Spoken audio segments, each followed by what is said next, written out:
علیشہ بدحواسی سے بولی۔ اس کو لے کر چلو، میں ڈرائیو کرتی۔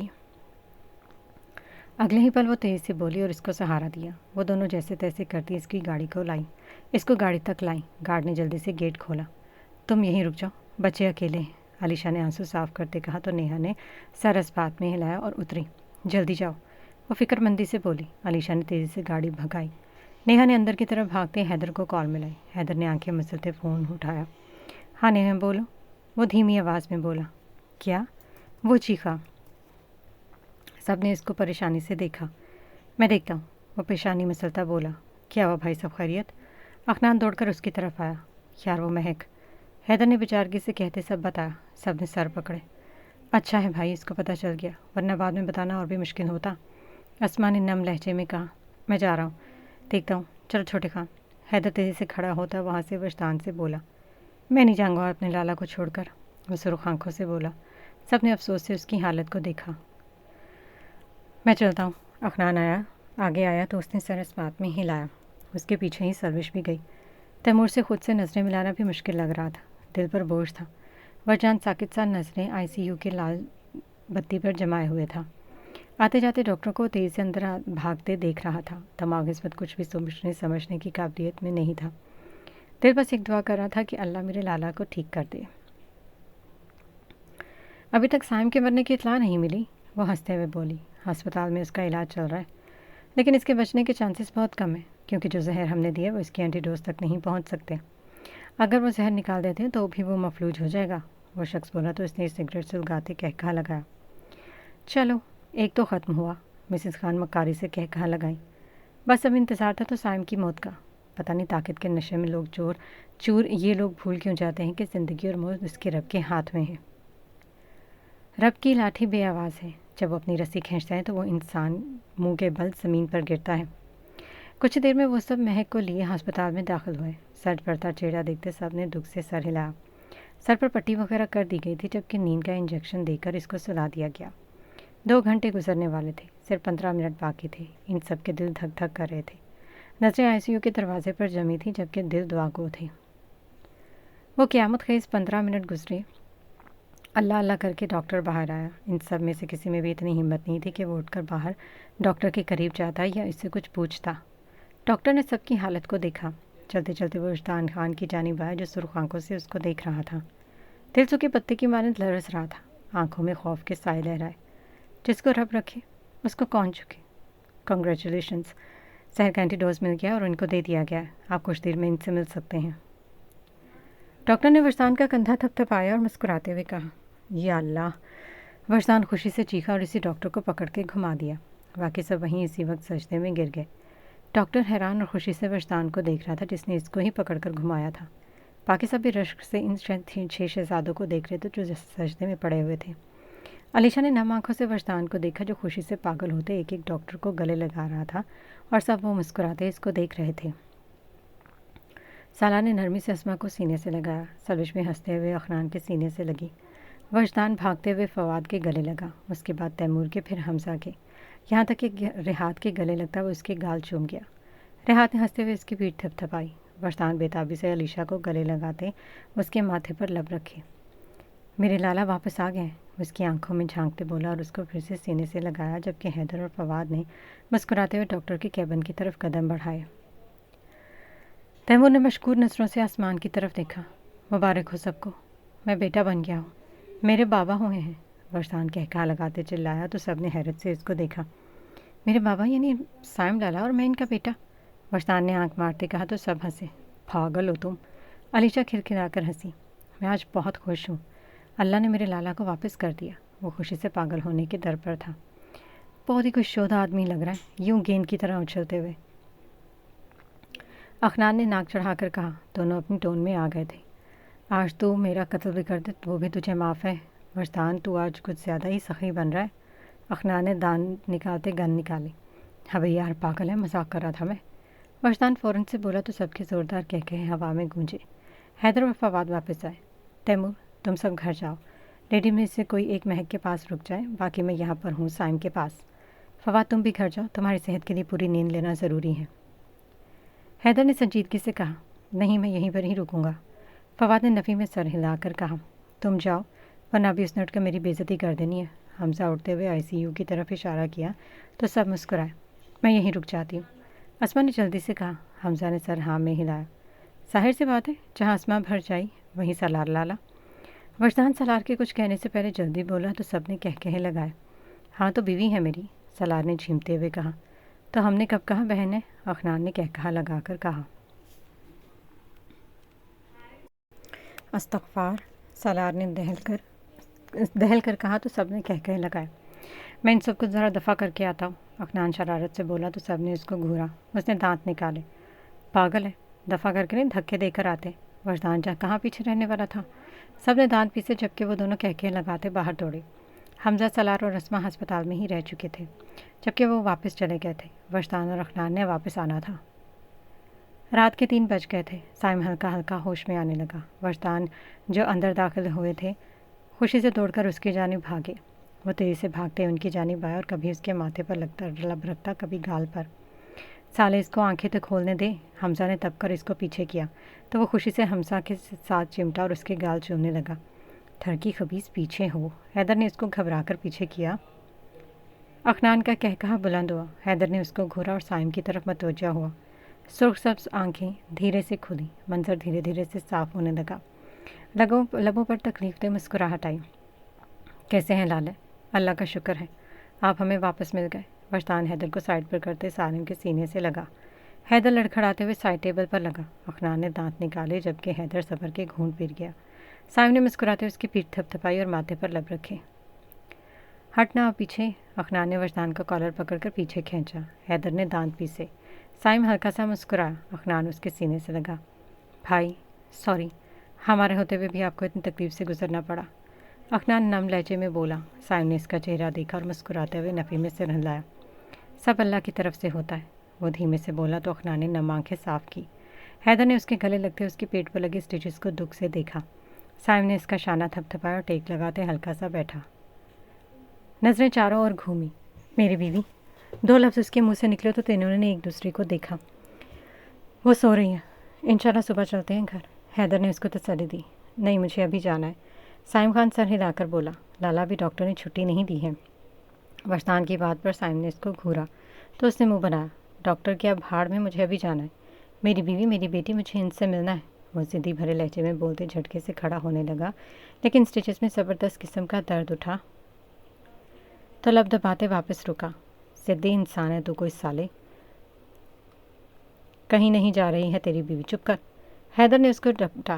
سائم نے تیکھی نظروں سے اس کو دیکھا اور وجدان اور افنان ہاتھ پر ہاتھ مارتے ہنسے۔ اسی پر سالار اندر داخل ہوا۔ خان، وہ خوشی سے بولتا تیزی سے اس کے سینے سے لگا۔ سائم نے لب بھینچ کر اس کے گرد ہاتھ باندھے۔ شکر میرے اللہ کا، وہ مسکراتے ہوئے بولا۔ کیا ہوا اب، ایسی کیوں شکل بنائی ہوئی ہے؟ سالار اس کی جانب جوس کا گلاس بڑھاتے ہوئے بولا۔ وجدان اور افنان کی میسنی ہنسی۔ سائم نے تب کر منہ پھیلا۔ بول رہے اب گھر چلو، بیوی سے ملنا ہے۔ حیدر نے تنزیہ کہا تو سالار نے ہنسی دبائی۔ کیا کریں میاں، تڑپ ہی ایسی ہے، وجدان معنی خیزی سے بولا تو سالار کھانسا جبکہ سائم نے دانت کچکچائے۔ حیدر نے ہونٹوں پر ہاتھ رکھتے منہ پھیرا۔ تم سب رہو یہیں، میں جا رہا، سائم غصے سے بولا اور اٹھنے کی کوشش کرنے لگا۔ ابھی سالار نے ہنستے ہوئے اس کا بازو پکڑا۔ دیکھان 4 بج چکے ہیں، بس کچھ دیر اور صبر کر لے۔ سالار نے بچوں کی طرح اس کو پکارا۔ ہٹ پیچھے۔ سائم نے اس کو پیچھے کیا تو سب نے کہے لگائے۔ سائم سیدھا لیٹتے چادر منہ پر ڈال لی، جس کا مطلب تھا وہ رک تو گیا تھا لیکن ناراض تھا۔ ان چاروں نے مسکراتے ہوئے اس کی حرکت کو دیکھا۔ سگریٹ دے، سائم نے چادر سے ہاتھ نکالتے کہا۔ یہ لے، حیدر نے اس کے ہاتھ پہ کچھ رکھا تو سائم نے چادر سے سر باہر نکالا۔ اپنے ہاتھ پر انجیکشن دے کر اس نے دانت کچکچائے۔ خود کے گھسالے ذلیل آدمی، سائم غورایا۔ حیدر نے ہنستے ہوئے قدم باہر بڑھائے جب ہی وہ انجیکشن اس کے کان پر آ کر لگا۔ حیدر بلبلا کر پیچھے مڑا۔ خبیث خان، وہ دانت پیستے ہوئے بولا۔ سائم نے اس کو مارنے کے لیے کچھ ڈھونڈا۔ افنان نے جلدی سے پاس پڑا پھل کاٹنے والا چاقو اس کی جانب بڑھایا۔ سائم نے اس کو مارنے کے لیے ہاتھ اٹھایا۔ سالار نے دونوں کو گھورا۔ ابھی اوئے، لگ جائے گا۔ اس کے ہاتھ میں چاقو دیکھتے حیدر گھبرایا۔ سائم خان نے بنا دیری کیے چاقو اس کی جانب پھینکا۔ حیدر نے گھبرا کر آنکھیں بند کی۔ گھبرا وہ تینوں بھی گئے۔ چاقو حیدر کے کان کے اوپر سے گزرتا سامنے لگے چارٹ پر لگتے زمین پر گرا۔ حیدر نے آنکھیں کھول کر خود کو دیکھا، پھر سائم کو اور سکھ کی سانس لیتے افنان کو گھورا جو دانت نکالتے وجدان کے پیچھے چھپا تھا۔ اب بچ تو، سالار نے سائم کے قریب بیٹھتے اخنان کو کہا، جا نکل۔ سائم نے ناک چڑھا کر حیدر سے کہا تو وہ سر ہلا گیا۔ منحوس آدمی۔ حیدر بڑبڑایا، اچھا میں ذرا گھر جا رہا ہوں بیگم کے پاس، آرام سے اس کے ہاتھ کی چائے پیوں گا۔ حیدر نے بدلہ لیتے سائم کو چڑھایا اور سائم جلے دل کے ساتھ بل کھا کے رہ گیا۔ سالار تو بھی اپنی بیوی کے پاس چلا جا، وہ اکیلی ہے باہر۔ حمزہ حیدر نے خباثت بھری مسکراہٹ سے کہتے سائم کا چہرہ دیکھا جہاں تڑپ اور جلن تھی۔ یہ حمزہ لالا تو بہت ہی خطرناک ہے۔ وجدان نے سائم کو دیکھتے اخنان کے کان میں سرگوشی کی۔ اور تم دونوں یہاں کیوں کھڑے ہو؟ سائم خان کو آرام کرنے دو، تم لوگ بھی گھر جاؤ، تمہاری بیویاں تمہارے انتظار میں جاگ رہی ہوں گی۔ حیدر نے کہا، اتنی جلدی بس کرنی تھی؟ تر فٹے منہ تیرے شدید دھڑکی کولا آدمی۔ سائم کی بس ہوئی تو اس نے وہیں سے دونوں ہاتھوں کی لعنت اس کو دی۔ حیدر کا دلکش کہکہا ہوا میں گونجا۔ وجدان اور اخنان نے بھی بنا لحاظ کے کہکہا لگایا، جبکہ سالار نے مسکراہٹ دباتے سائم کا سرخ چہرہ دیکھا۔ سائم نے تپ کر گلے میں پڑی چین زور سے ہلائی۔ نہ چین ٹوٹ جائے گی۔ حیدر چمکتی آنکھوں سے قریب آیا۔ تیری ہڈیاں نہ مجھ سے ٹوٹ جائیں، اس لیے دفان ہو جائے یہاں سے۔ سائم نے سرخ چہرے سے اس کو دیکھا۔ حیدر کی ہڈیاں توڑنے والا کوئی پیدا نہیں ہوا جانی، یہ حق صرف میری بیوی کو ہے۔ حیدر بیڈ پر ہاتھ رکھے اس پر جھکتے چمکتی آنکھوں سے آنکھ مارتے بولا۔ سائم نے گھما کر لات اس کی ناک پر ماری۔ حیدر لڑکھڑاتے ہوئے پیچھا ہوا۔ اب کی بار کہکہا لگانے کی باری ہمارے لیپرڈ کی تھی۔ حیدر نے ناک پر ہاتھ رکھتے اس کو دیکھا۔ سالار نے ہنستے ہوئے حیدر کو دیکھا جس کے ساری شوخی اڑن چھو ہوئی تھی۔ تجھے ہر بار میری ناک ہی ملتی ہے وار کرنے کے لیے؟ وہ بلبلا کر بولا تو سائم خان تنزن مسکرایا۔ اسی ناک کو مغرور انداز میں چڑھا کر سائم خان کو غرور دکھاتا ہے نا، تو سائم خان کا بھی فرض ہے تیرے غرور کے ساتھ تیری ناک بھی توڑ دے۔ سائم چمکتی آنکھوں سے بولا تو حیدر اس کی باندھ پر دانت کچکچائے، جبکہ سالار نے محبت سے اس کو دیکھا۔ واہ لالا میں صدقے قربان، اتنا زبردست جواب۔ وجدان نے تو اس کا منہ چومنے پر کے در پر تھا۔ حیدر نے اس کو گھورا۔ جا رہا ہوں میں، وہ گھور کر بولا اور باہر نکلا۔ جاتے جاتے ناک دکھاتا جائیں، کیا پتہ صرف غرور ٹوٹا اور ناک بچ گئی ہو، سائم نے کہتے دلکش کہکہا لگایا۔ حیدر اس کی بات پر سڑا ضرور لیکن مسکرایا بھی، کیونکہ وہ اس کو خوش دیکھ چکا تھا۔ اس سے زیادہ اس کے لیے کچھ بھی ضروری نہیں تھا۔ اب کیوں جاگ رہا ہے؟ رحاد نے جھنجھلا کر تیمور سے پوچھا جو کرسی پر بیٹھا تھا۔ تجھے کیا تکلیف ہو رہی ہے؟ تیمور تب کر بولا، تو اپنے یہ مراسیوں والے کام جو کر رہا ہے، اس کام کے دوران کوئی سکون سے سو سکتا ہے؟ رحاد نے چشمہ صحیح کرتے اس کو گھورا، جو اونچی آواز میں راحت فتح علی کے گانے سنتا خود بھی اپنی انگلیوں کو تھرکا رہا تھا۔ تیمور نے اس کو گھورا۔ یہ کام تو بھی کرتا ہے، بھول گیا تو یاد دلاؤں؟ تیمور کی بات پر رحاد نے کان کھجایا۔ ہاں لیکن تیری طرح نہیں کہ نہ خود سوئے نہ دوسروں کو سونے دے۔ اگلے ہی پل وہ سنبھلتے ہوئے بولا۔ تیمور نے جواب نہ دیا اور آنکھیں موند لیں۔ گانے کے بول سننے لگا، جبکہ رحاد نے تب کر اس کا فون بند کرتے بیڈ پر اچھالا۔ تیمور نے سرخ آنکھوں سے اس کو گھورا۔ کیوں خود کو اذیت دے رہا ہے؟ میری بات مان تو رب کا شکر ادا کر جس نے تجھ سے برا کام کروانے سے پہلے ہی سچائی سے واقف کروا دیا۔ رحاد نے اس کے کندھے پر ہاتھ رکھتے نرمی سے کہا۔ تیمور نے سر جھکایا۔ ہر کام میں اللہ کی مصلحت ہوتی۔ رحاد نے اس کو دیکھتے نرمی سے کہا۔ پھر بھی ہم انسان کرنے سے خود غرض ہو جاتے ہیں نا، ہم کہتے ہیں ہم رب کی رضا میں راضی ہیں، لیکن ہم بعد میں اس سے شکایت کرتے ہیں کہ یہ میرے ساتھ ہی کیوں ہوا۔ تیمور کی بھاری آواز پر رحاد نے لب بھینچے۔ میں سائم لالا کا سامنا نہیں کر سکتا عربی، وہ دھیرے سے بولا۔ رحاد نے اس کو دیکھتے نفی میں سر ہلا۔ عربی؟ رحاد نے سر جھکا دیا۔ جی ہاں، صحیح سنا، ہمارے تیمور لاہی صاحب ہی اسکارپیو رحاد بیگ عربی۔ چلو تھوڑا سا ماضی کی طرف چلتے ہیں۔ تیمور خان جب سے جیل میں موجود صنم خاتون سے مل کر آیا تھا، اس کا کچا ذہن ایک ہی بات پر الجھا ہوا تھا۔ اس کی مورے جان کو ان سب نے بہت مارا تھا اور ان کو ان سے دور کر دیا تھا۔ یہ سوچنے کی وجہ صنم خاتون تھی۔ انہوں نے روتے ہوئے ایسے اپنی بے بسی اور جھوٹی کی دکان کھولی۔ وہ معصوم بچہ ان کی باتوں میں کھوتا چلا گیا۔ صنم خاتون نے بہت سوچ سمجھ کر چال چلی تھی۔ بڑا ہو کر تیمور خان ان کا بازو بنتا اور ان سب کے خلاف ان کی ڈھال بنتا۔ اگر وہ یہ سب نہ کرتے تو تیمور خان بھی ان سب کی طرح ہو جاتا۔ وہ الجھا سا رہنے لگا تھا۔ دماغ اپنی مورے کی باتوں پر جاتا تو ان کے ساتھ ہوئے ظلم پر خانولہ کے سب افراد سے نفرت محسوس ہوتی، اور اگر خانولہ کے لوگوں کے اپنے ساتھ رویہ دیکھتا تو ان کو اپنی مورے کی باتیں جھوٹی لگتی۔ اس کا چھوٹا سا دماغ الجھ کر رہ گیا تھا۔ اسے نیگیٹو سوچنا شروع کیا، اور جب انسان کا ذہن نیگیٹو ہو جائے تو وہ کسی کو مخلص کو بھی اچھا نہیں سمجھتا۔ یہی تیمور خان کے ساتھ ہوا۔ سائم کی بے انتہا محبت بھی اس کو ڈرامہ لگنے لگی۔ پھر آخر اس کو باہر بھیج دیا گیا تاکہ وہ اپنی پڑھائی مکمل کر سکے۔ اس کو لگا تھا کہ وہ کسی آزاد دنیا میں آ گیا ہو۔ اس نے اپنا سارا فوکس پڑھائی پر لگا دیا۔ خان ولا سے اس کو کالز آتی رہتی تھی۔ وہ کبھی خوش ہوتا تو کبھی وہی نفرت ابھر آتی، لیکن وہ تھا تو ایک پٹھان کا خون نہ۔ وہ جیسا بھی تھا ان سب کا احسان مند تھا، اور پٹھان کبھی احسان فراموش نہیں ہوتے۔ ایک دن اس کو ایک کال موصول ہوئی جو کسی رانگ نمبر سے تھی۔ وہ جو بھی تھا اس کو صنم خاتون کا پیغام دیا تھا۔ وہی شروع کی طرح وہی باتیں کہ خان ولا نے ان کے ساتھ بہت برا کیا ہے۔ خیر یہ سلسلہ شروع ہوتا گیا۔ یہ تو ہے نا کہ جب قطرہ قطرہ بوند پتھر پر پڑے تو اس میں بھی سوراخ ہو جاتا ہے۔ یہاں تو پھر انسانی دل تھا، وہ بھی بدگمانی میں گھرتا گیا۔ وہ تھا ایک زندہ انسان۔ اسی طرح اس کی ملاقات کالج میں رحات بیگ سے ہوئی۔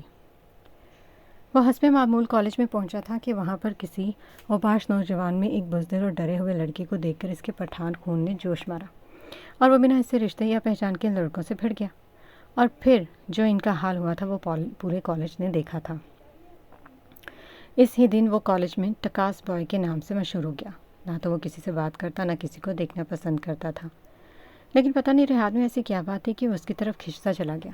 آہستہ آہستہ ان کی پوری دوستی پورے کالج میں ہوتے ہوئے پورے شہر میں مشہور ہو گئی۔ دونوں کے حالات یکساں تھے۔ رحات کے والدین کو کسی نے جائیداد کے پیچھے قتل کر دیا تھا، جبکہ وہ کسی نہ کسی طرح ادھر آ کر رہ رہا تھا۔ تیمور خان نے اس کو اپنے ساتھ رکھا اور ہر حال میں اس کو سپورٹ دی۔ وہ اس کو مضبوط سے مضبوط تر بنایا۔ پھر ہوا یوں کہ وہ دونوں ایک دوسرے کے ہر راز ہر سانس سے واقف ہو گئے۔ اگر ایک سیر تھا تو دوسرا سوا سیر تھا۔ تکلیف ایک کو ہوتی تو تڑپ دوسرا جاتا۔ جہاں وہ دونوں ہوتے وہاں کسی کی ہمت نہیں ہوتی ان کی طرف دیکھ بھی سکے۔ آہستہ آہستہ وہ طاقت اختیار کرتے گئے۔ امریکہ میں کرائم عام ہونے لگے تھے اور یہ دیکھتے دونوں کلستے تھے۔ اسی طرح ایک رات وہ لوٹ رہے تھے کہ ایک آدمی نے ان کو گن پوائنٹ پر روکا اور مال نکالنے کو کہا۔ دونوں کا غصے سے بہت برا حال ہوا اور وہ دونوں بنا گن کا خیال کیے اس پر ٹوٹ پڑے۔ آہستہ آہستہ وہ یہ سب یہی کرنے لگے۔ کرائم اس علاقے میں کم ہونے لگے تو اس چھپے رستم چھلاوے کو اسکارپیو کلر کا نام دیا گیا۔ اسکارپیو کا نام اس کو اس لیے دیا گیا کیونکہ وہ بہت صفائی سے اپنا کام کرتا تھا، یعنی وہ اس علاقے میں موجود زہریلے بچھو چور ڈاکو وغیرہ کو ختم کرتا تھا، اس لیے اس کو اسکارپیو کلر بچھو کا قاتل کا نام دیا گیا، اور وہ یہ ٹاکسک بوائے سے اسکارپیو کلر مشہور ہو گیا۔ اب اس کا ایک مقصد تھا، محض ایک مقصد، لیپرڈ کی بربادی۔ وہ پاکستان آیا۔ اس نے آنے سے پہلے اپنے آنے کی خبر دی تاکہ لیپرڈ آئے، کیونکہ اس کے مطابق لیپرڈ خود کے آگے کسی کو نہیں دیکھ سکتا تھا۔ لیکن اس کو مایوسی کا سامنا کرنا پڑا، کیونکہ نہ لیپرڈ آیا نہ اس کا ساتھی۔ اس نے پھر خود اس کو میسج کیا، لیکن وہ تب بھی حملہ نہیں کر پایا تو وہ چونکا۔ اس نے مسز خان کی تلاش شروع کر دی۔ اس کی تلاش کے مطابق ان کو سائم یعنی لیپرڈ نے ہی چھپایا ہوا، اس لیے وہ وشتان اور اس کے پیچھے اسلام آباد گیا۔ وہاں سے وشتان سے زبردستی فائل حاصل کی، لیکن وہ اس کو آرام سے دھوکہ دیا۔ وہ کلس کر رہ گیا۔ وہ اب تک یہی سمجھ رہا تھا مسز خان بے قصور ہے، اس کی مہر کسی کو ہاتھ نہیں لگا سکتی، لیکن اس کا یہ بھرم اس دن پاش ہوا تھا جب اس نے اپنی مورے کو خنڈوں کے ساتھ سائم پر حملہ کرتے دیکھا تھا۔ وہ اس سے اتنی نفرت ہونے کے باوجود اس پر گولی نہیں چلا سکا تھا۔ وہ تو اس کی مورے تھی، انہوں نے نہ صرف گولی چلائی تھی بلکہ کہا بھی لگایا تھا۔ وہ بری طرح ٹوٹ گیا، اس کے ساتھ دھوکہ ہوا، یہ سب اس کو بری طرح سے ہرٹ کر گیا تھا۔ اب وہ سمجھ نہیں پا رہا تھا کہ اپنے لالا جان کا سامنا کیسے کرے۔ اس نے تو اپنے وجدان والا پر ہاتھ اٹھایا تھا۔ اگر سائم خان کو پتہ چل گیا وہی اسکارپیو کلر ہے تو وہ پھر اس سے پہلے کی طرح پیش آئے گا۔ یہ تو پکا ہے کہ سائم کو جلد یا دیر پتہ چل جانا تھا، اور اس کو ڈر صرف اس بات کا تھا کہ اس کے لالا یہ بات سن کر کتنے دکھی ہوں گے۔ دیکھتے ہیں قسمت کا کس موڑ پر لاتی، یا تو اسکارپیو کلر ہمیشہ کے لیے گم ہو جائے گا یا پھر وہ دہشت کا ایک نیا روپ لے کر آئے گا۔ اف خدا، دعا نے حورین کے پاس بیٹھتے اس کے بازو ماتھے پر پٹی رکھتے دکھ سے کہا۔ رات وہ اس کو لائے تھے، اس کا کھویا کھویا انداز دیکھتے ان سب نے اس سے کچھ پوچھنا مناسب نہیں سمجھا تھا۔ اس کی بینڈیج وغیرہ کر دی گئی تھی اور نیند کی گولی کھلا کر سلا دیا گیا تھا، لیکن ابھی اس کی حالت ایسے تھی۔ وہ جو کھوئے کھوئے انداز میں دیواروں کو دیکھ رہی تھی۔ مسکان، مجھے لگتا ہے ہمیں واپس جانا ہوگا، حوری ابھی بہت ڈسٹرب ہو گئی ہیں ادھر آ کر، اگر ان کے بھائیوں نے ان کی یہ حالت دیکھی تو بہت اداس ہوں گی۔ دعا نے مسکان کو کہا۔ ہاں مجھے بھی لگتا ہے کہ میں اس کو یہاں بلا کر غلطی کر دی ہے، مسکان نے اس کی ساکت نظریں اور مرجھائے ہوئے چہرے کو دیکھتے ہوئے کہا، جبکہ وہ ہنوز دیوار کو دیکھ رہی تھی۔ ذہن میں رات والی یادیں تازہ تھیں۔ وہ اس کا لمس، اس کی پکار، اس کی دھڑکنوں کی آواز، اس کے ٹھنڈے ہاتھ کا وہ لمس۔ میں آج ہی سائم بھائی کو کال کرتی ہوں، وہ ہمیں لینے آ جائیں گے، دعا نے پریشان لہجے میں کہا۔ مسکان نے پھیکی مسکراہٹ سے سر ہلایا۔ میں جانتی ہوں یہ تمہاری بیسٹ فرینڈ ہے اور آج ہی تمہاری شادی کا پہلا فنکشن ہے۔ میں معذرت خواہ ہوں یار، ہم جب سے آئے ہیں تمہیں پریشان کر رہے ہیں، اور آج جب فنکشن ہے تو ہم جا رہے ہیں۔ دعا نے اس کا ہاتھ تھام کر کہا تو وہ مسکرائی۔ میرے لیے یہ بہت دکھ کی بات ہے کہ میری بیسٹ فرینڈس میری شادی میں شرکت نہیں کر سکتی، لیکن اس کی صحت سے بڑھ کر میرے لیے کچھ نہیں ہے۔ وہ یہاں کر مینٹلی ڈسٹرب ہوئی ہے۔ میرا خیال ہے یہاں سے جانا ہی اس کے لیے بہتر ہے۔ مسکان نے اس کا ہاتھ تھپ تھپا کر کہا اور حورین کو دیکھا جو اب گھٹنوں پر سر دیے بیٹھے تھی۔ میں ناشتہ لگواتی ہوں، وہ کہتے ہی نیچے بڑھ گئی۔ دعا نے گہری سانس لیتے حورین کو دیکھا۔